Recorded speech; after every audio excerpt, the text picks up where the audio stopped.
Hello class, today I'm going to show you guys how to mount a piece of paper to a harder surface so that you can paint on it.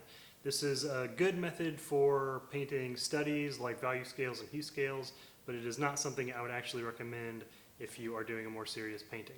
So to get started, you're going to need the following supplies. You're going to need your hue and value scale worksheet. You're going to need a stiffer substrate, a canvas paper. This is illustration board. You could use mat board.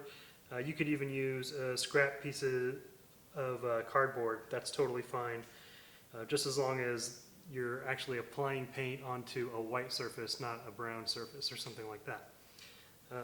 You're going to need your palette knife. These things aren't sharp enough to chop vegetables, but they can cut your fingers, so do be careful. You're going to need Elmer's glue. This is clear Elmer's glue. You do not need clear Elmer's glue. You can use any Elmer's glue. And you'll need your rags. So the first thing you're going to do is pour the Elmer's glue onto the stiff substrate. You're going to use about a tablespoon of glue, which maybe is 1.5 inches or so in diameter, and roughly the size of a milk jug cap, maybe a little bit more than that. Then you're going to want to spread this out with your palette knife.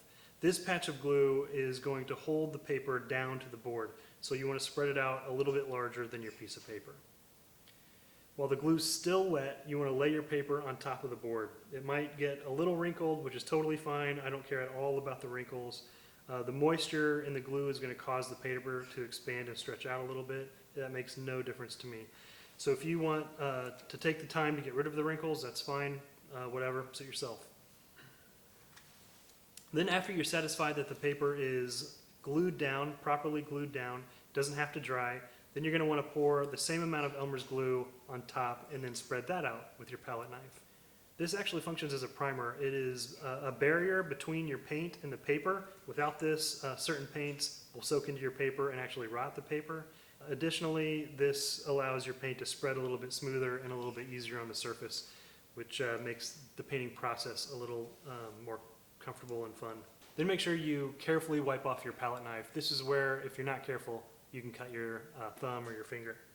When you've covered the whole piece of paper, you'll want to set it aside to dry. It'll take probably about 2-3 hours before it's fully dry. You'll know it's dry because it has a nice velvety, smooth look on the top. You might have a few glossy spots, so you can just kind of touch those with the tip of your finger to see if it's dry or if it's wet.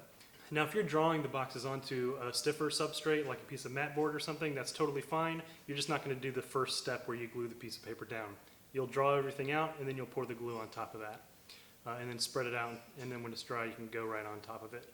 You just want to make sure that you're working on a white surface and that you've got the boxes drawn correctly. The right number of boxes and the right colors go in the right places.